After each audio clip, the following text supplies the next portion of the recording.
Please watch the video until the end to feel the full arc of the story and the quiet moment that brings everything together. Chapter 1. The Harbor That Kept Time. He had always believed harbors kept secrets in the deep places where light forgot to go. From his favorite table at the cafe that looked out over the water, the narrator, an old friend to the city and a keen observer of lives that brushed the docks, had watched one of those secrets slowly unravel.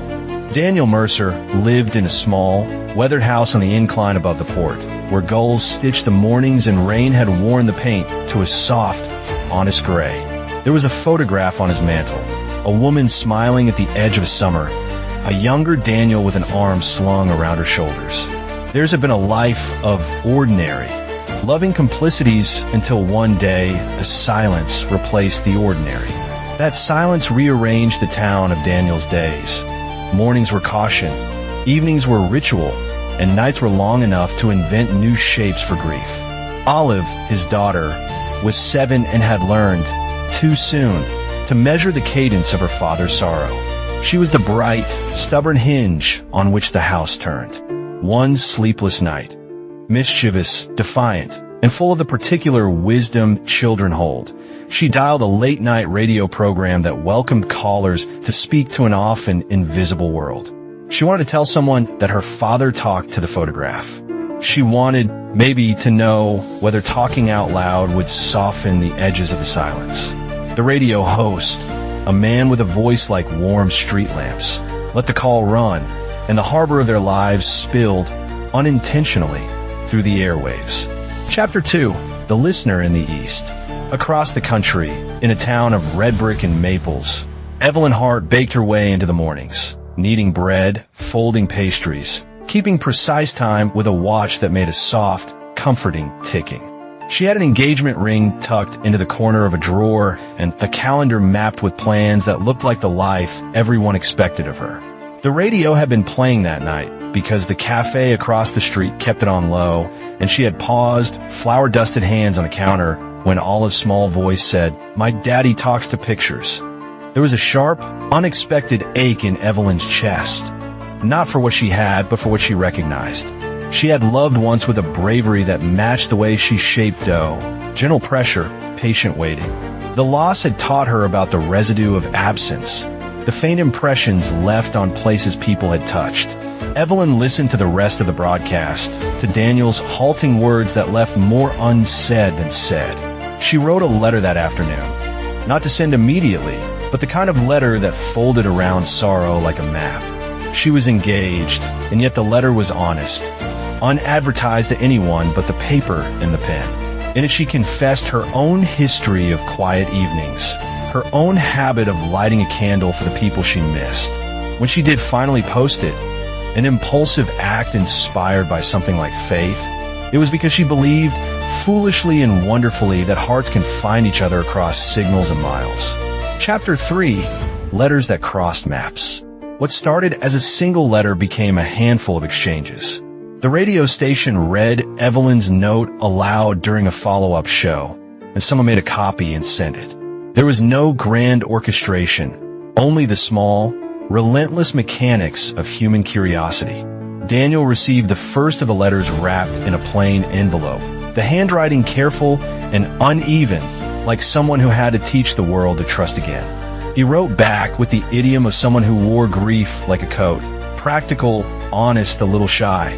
Olive insisted on answering every postcard as if they were secret treasures. The narrator watched the two adults learning the slow rules of acquaintance. How to let silences fall without filling them. How to ask questions that mattered.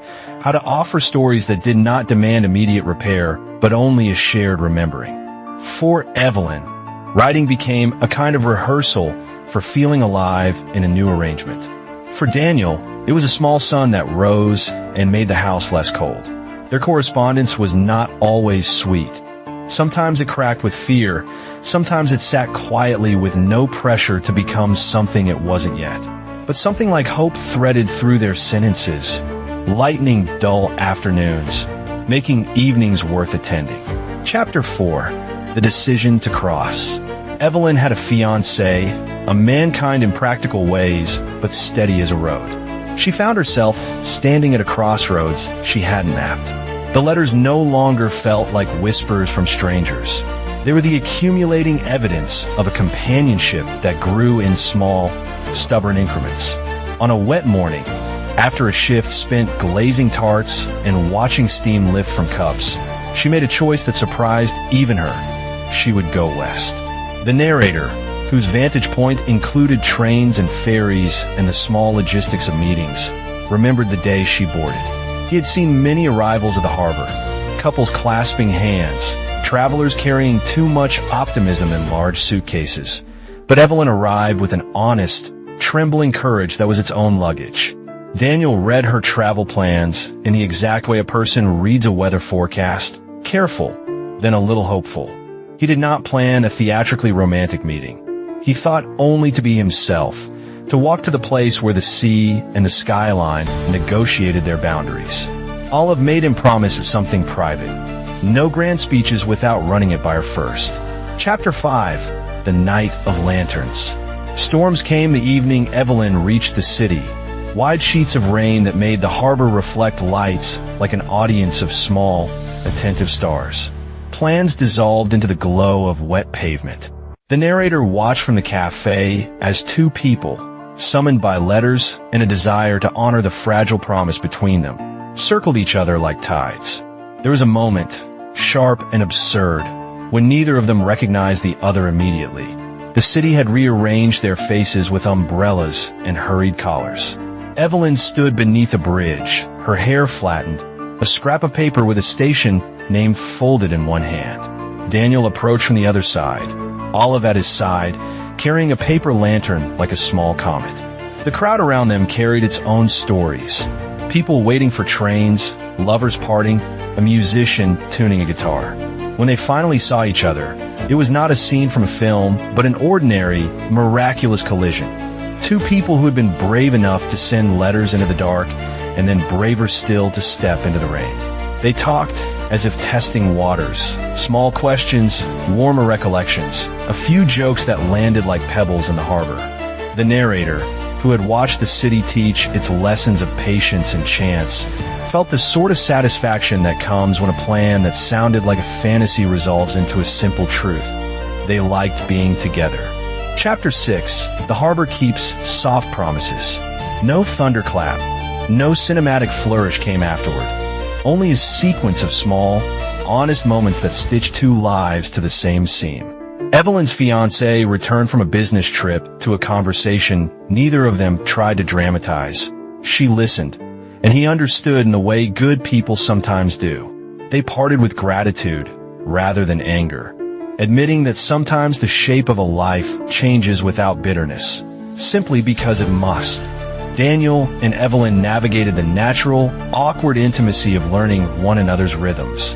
Olive's bedtime rituals, Daniel's habit of leaving the kettle on low, Evelyn's Sunday sweet buns that came like a promise of patience and reward.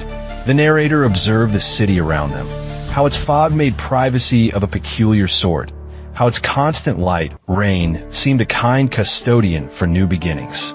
Months passed, and letters dwindled into less frequent notes. No longer the lifeline of strangers, but the affectionate shorthand of companions.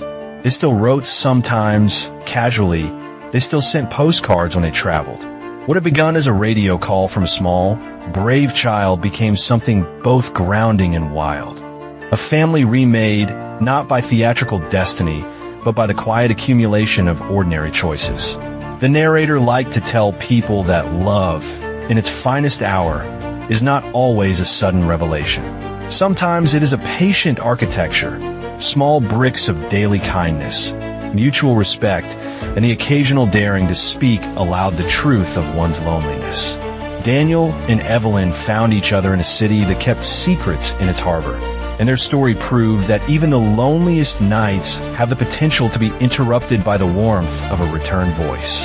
If you enjoyed this tale, please subscribe to the channel, activate notifications, give the video a like, comment below with your favorite moment, and share the video with someone who loves a gentle romantic story.